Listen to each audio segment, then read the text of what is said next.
All right, so yeah, what if we have to find the area enclosed by two curves? In this case, y equals 2 minus x squared and y equals minus x.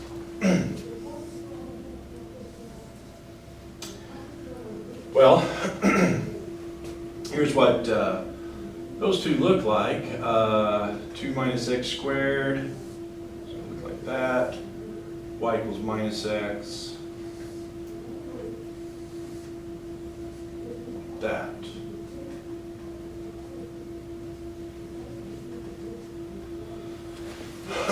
So I'm wanting that area enclosed by the two, so it'd be here down to here. I want that area. Well, again, it's just the area between two curves. And so just do the integral of the upper one minus the lower one.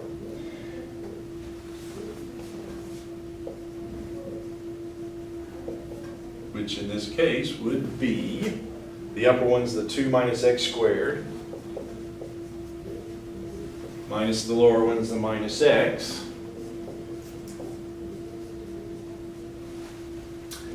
So that part is settled anyway. Now, the other part to this, though, is I don't have my limits, the upper and lower limits here, do I? It doesn't tell me from x is this to x is that. So I've got to figure that out. And of course, I need to go from this x to this x, which those x's are associated with those points of intersection. And so to get the, if you will, the points of intersection here, how are we going to find those? Well, you don't have to necessarily find the whole point, just the x values. Well, that's what we've got there at the points of intersection is where the two curves are equal, so to speak. The y values are the same for this curve and for this curve. And then the same thing here, the y values are the same for this curve and this curve. So that's what we want, is where the two y values are the same. And so what you're going to do to find those points of intersection, you're just going to set those two expressions for y equal to one another.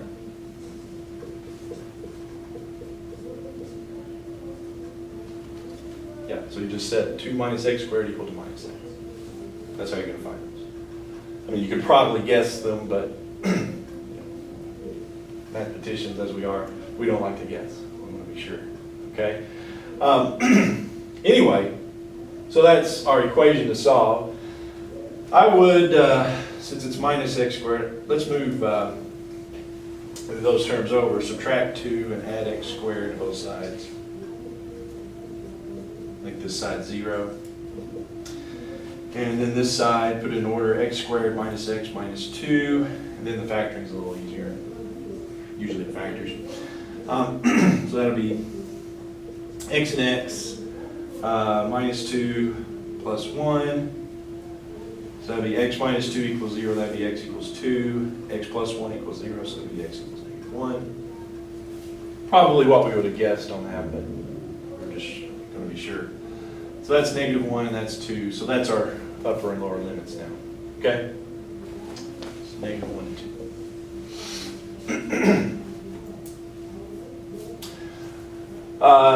Yeah, really the only thing here is that second part becomes plus x. And so we're integrating, you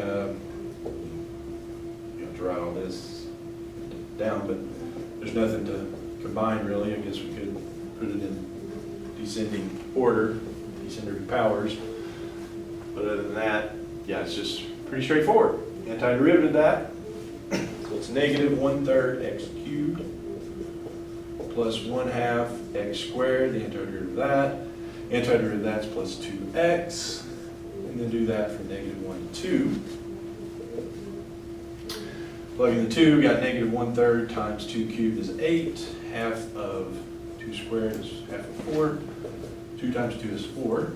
Then subtract values with negative 1 plugged in. So that'll be negative 1/3 times negative 1 cubed is negative 1. 1/2 times negative 1 squared is positive 1. 2 times negative 1 is negative 2. So we've got -8/3 plus half of 4, which is 2, plus 4, minus parentheses, this would be positive 1/3, plus a half, minus 2. I got it. So it's 4 1/2, 9 halves.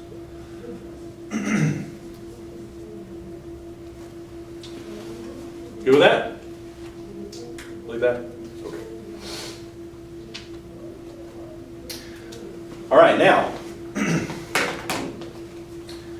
So that one's fairly straightforward. We know upper minus lower.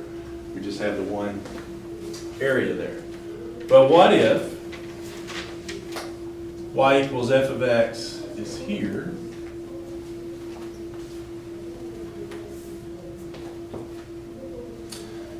So that's y equals f of x. And then we have, I'll just dot it in to make it stand out a little more. What if then we have y equals g of x does this?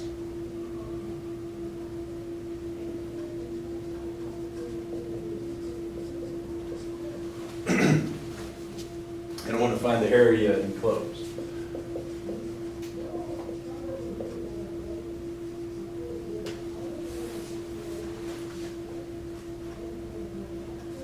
Well, the thing about that is the upper and lower switch out, don't they? In this range here, let's call it A to B, the upper one is the f of x, the lower one is the g of x. But it switches on the other side here from B to C, it switches, doesn't it? The upper one is the g of x, and the lower one. So I've got to make that adjustment here. So the area here between them,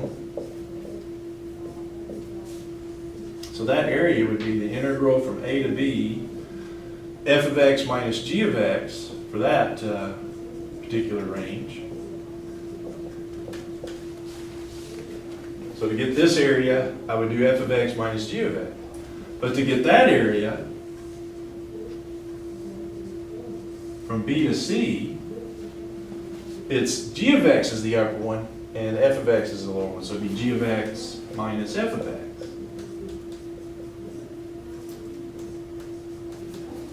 So you might have to do something like that to find that area enclosed if they crisscross more than once. Or twice, I guess. All right? You know, let's see, I think I've got an example of that. Next example here.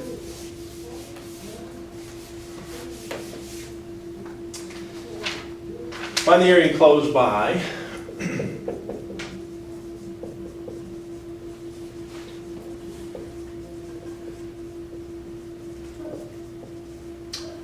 y equals x cubed minus 4x and y equals x squared minus 4.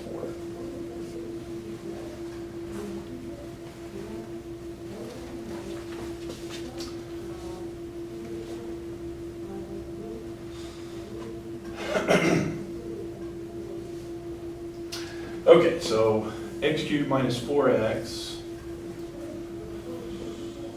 I think looks like this.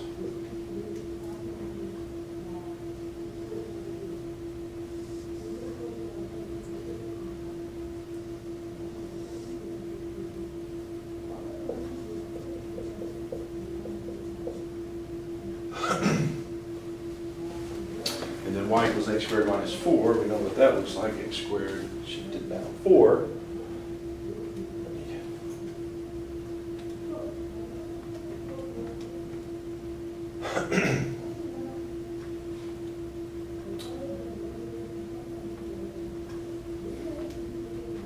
It's like this. Yeah. It's kind of subtle in there, but there's a small little area.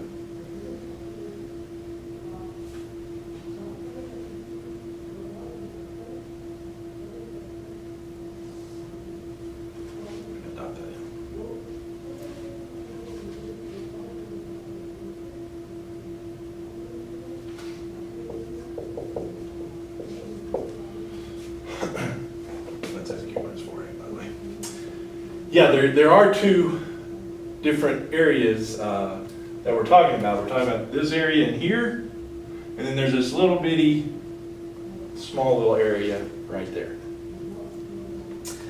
But, yeah, they crisscross, they switch out, upper and lower switches out in that particular range. So you probably guess what the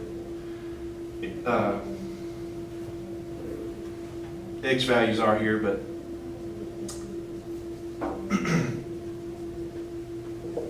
if I calculate the intersection points, I would just set the two expressions equal, so x cubed minus 4x equals x squared minus 4 to get those where it looks like it's negative 2, 1, and 2, but just to make sure, we'll set those equal. Now, to do this one, let's subtract x squared and add 4 to both sides. So that'd be x cubed minus x squared, put them in order, minus 4x plus 4, there's no like terms there. And I don't think we've done any quite factoring quite like these. This is the grouping, since you got 4 terms. Group the first two, group the last two. Common term of those first two would be x squared, so that'd be x minus 1. If you factor off x squared of those two. Now the common factor of these is 4, so let's say plus 4. Well, for this grouping to work, these two binomials here have to match. And so negative x plus 1 doesn't match x minus 1, but if I do a minus 4 here instead, then that makes that x minus 1. And those two binomials match. And so that would be x minus 1. Common factor, so pull that off, that'd leave me an x squared minus 4. And then, of course, the x squared minus 4 factors, x minus 2, x plus 2. And sure enough, the solutions are, that would be x minus 1 equals 0, so the x equals 1, x minus 2 equals 0, so the x equals 2, and x plus 2 equals 0, so the x equals negative 2. That's what we thought they were, to verify it, make sure. Okay. So this area, those two areas between, combined would be, so I'd go from, this is negative 2 to 1. The upper one is the x cubed minus 4x, minus the lower one would be x squared minus 4.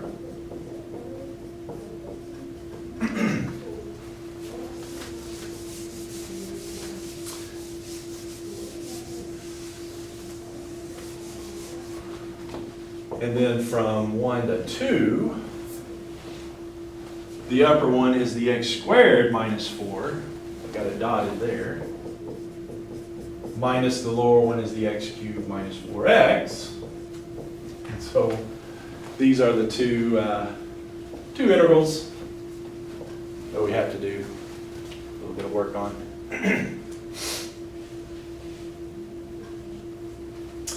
Yeah, there's not going to be like terms here. It'll just be minus x squared plus 4. Yeah, there's not any like terms, so unless you want to put them in order.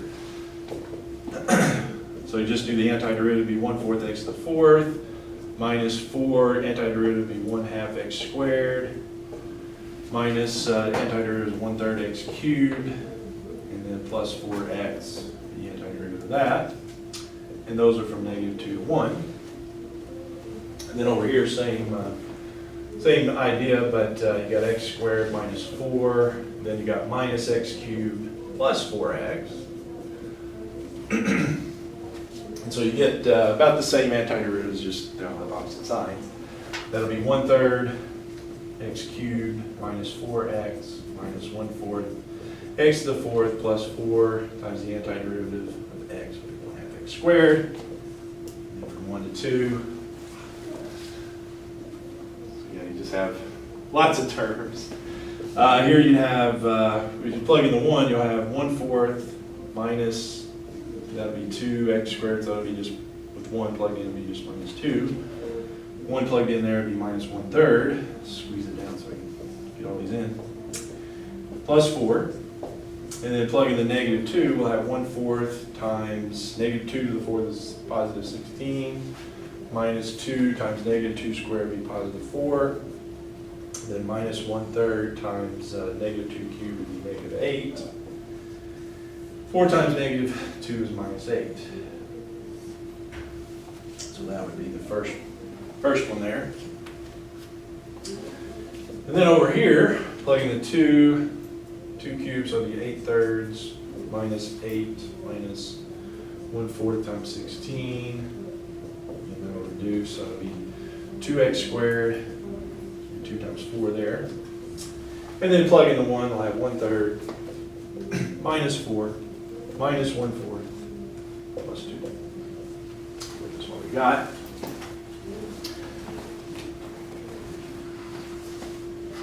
Let's do these together here and see what we get. Yeah, these, another check, when we're doing these areas, the answers should all come out to be positive, so that's one check. If you get if this comes out to be a negative, then something went bad up here. So you might be aware of that.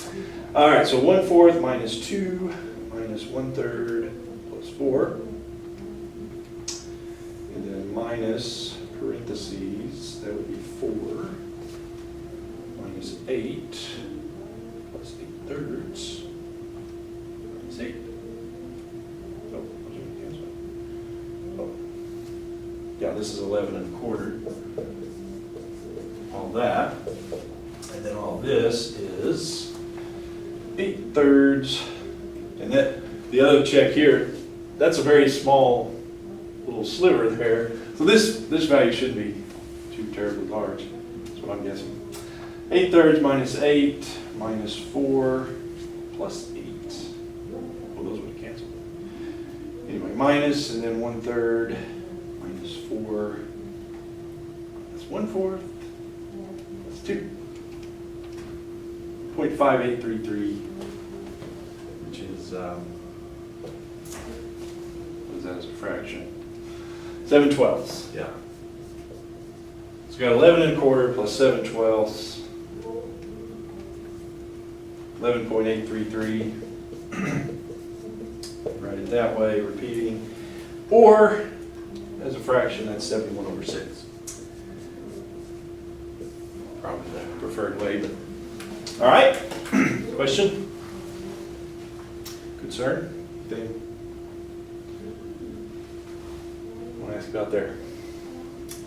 All right, now this other one here, I want to show you, is similar to this with a little bit of a wrinkle in it, I guess you might say. Is that good? Okay?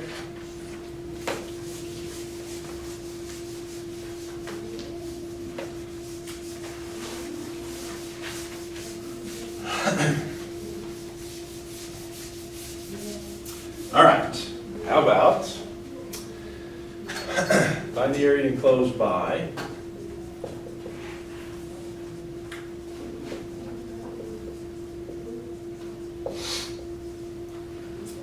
y equals x, y equals 3x plus 1, and y equals negative 2x plus 3.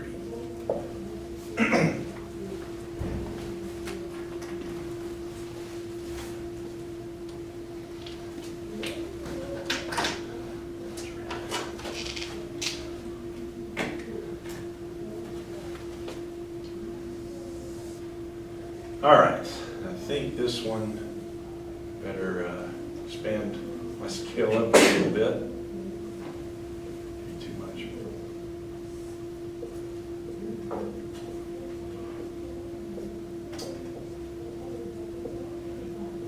All right, so y equals x, we know what that looks like. It's the 45 degree.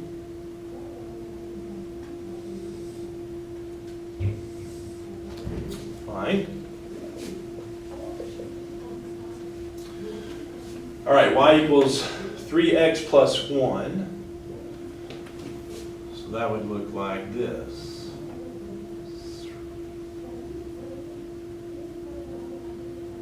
Y-intercept's 1, slope's 3, so something like this.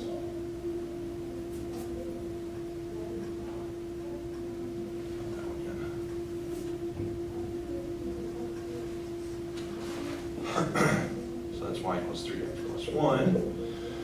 And then y equals negative 2x plus 3.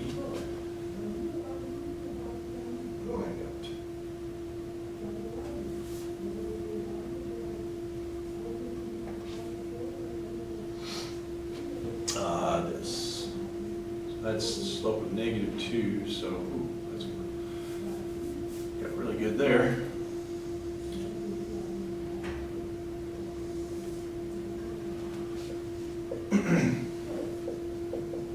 Something like that. So I'm trying to find this area right in here.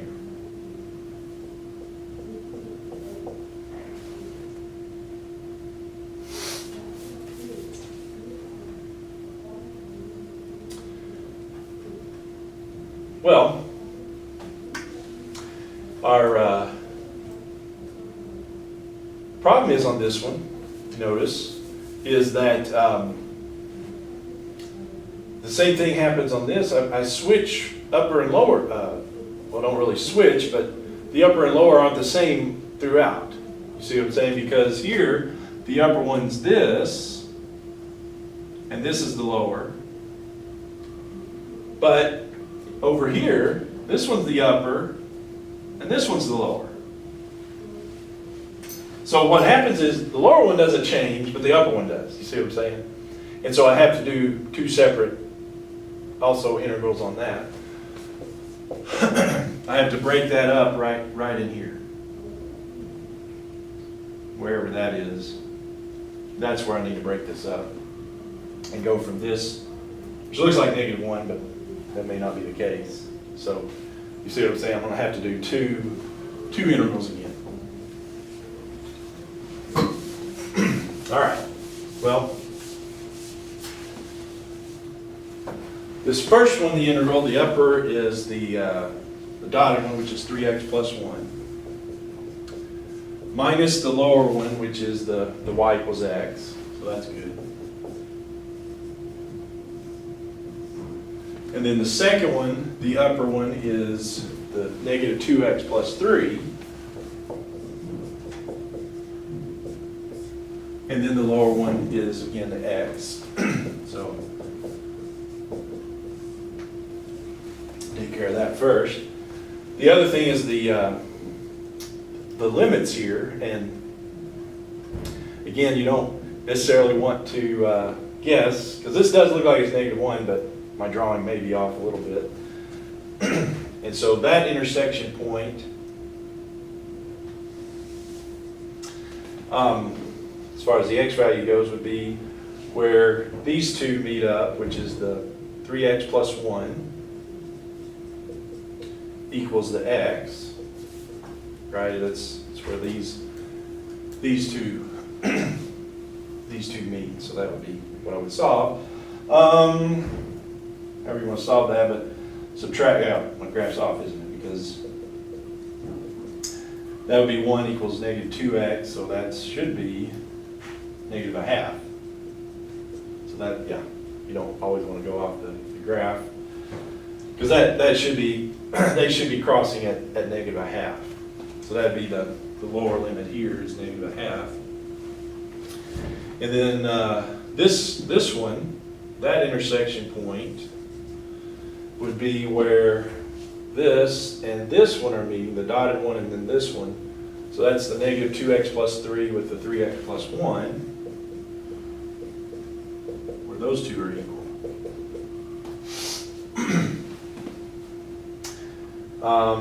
Yeah, that would be, however you want to solve that, subtract 3x and subtract 3. Be one way, so it'd be negative 5x equals negative 2, so divide by negative 5. That's x is 2/5. Again, my graph's off a little bit. So I'm going to go from negative a half to positive 2/5 for this first one.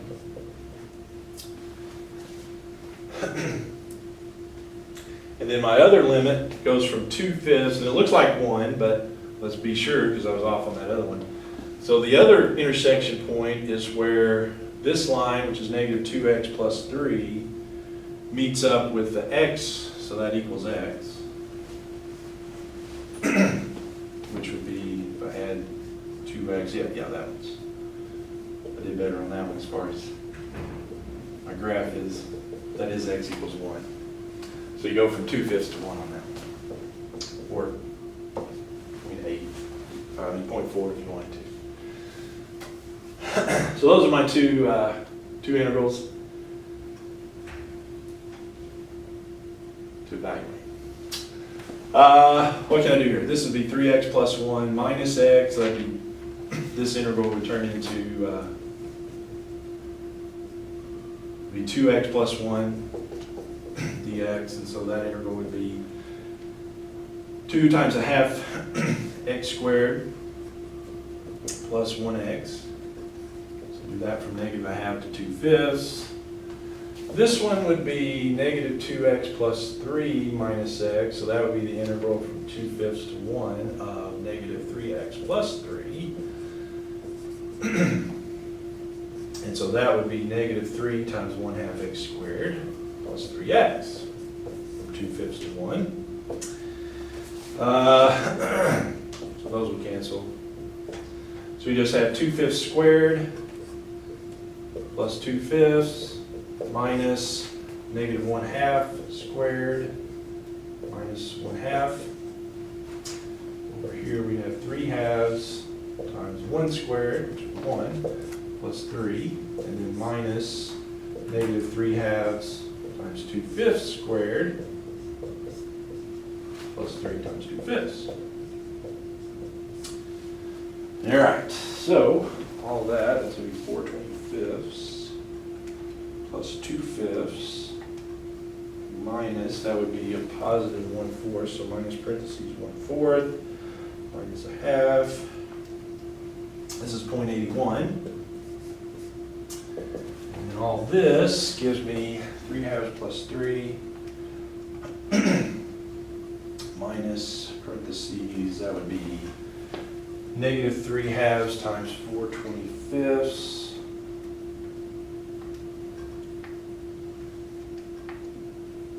That's 6/5. I'm just going to trust me on this. 3.54. That doesn't sound right.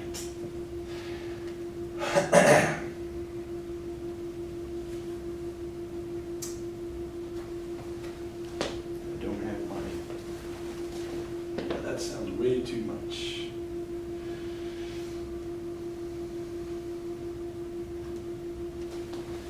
Do something wrong.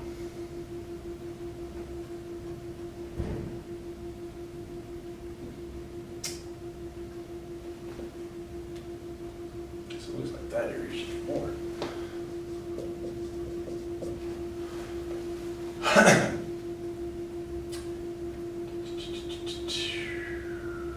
It's 2x plus 1.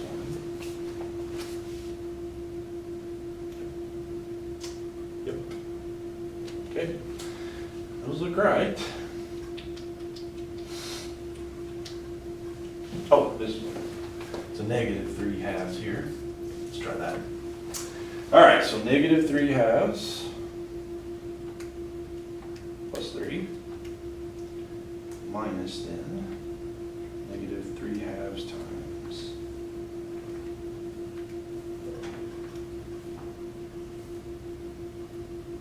4/25 plus 6/5. 0.54, yeah, that's much better. So it's 1.54.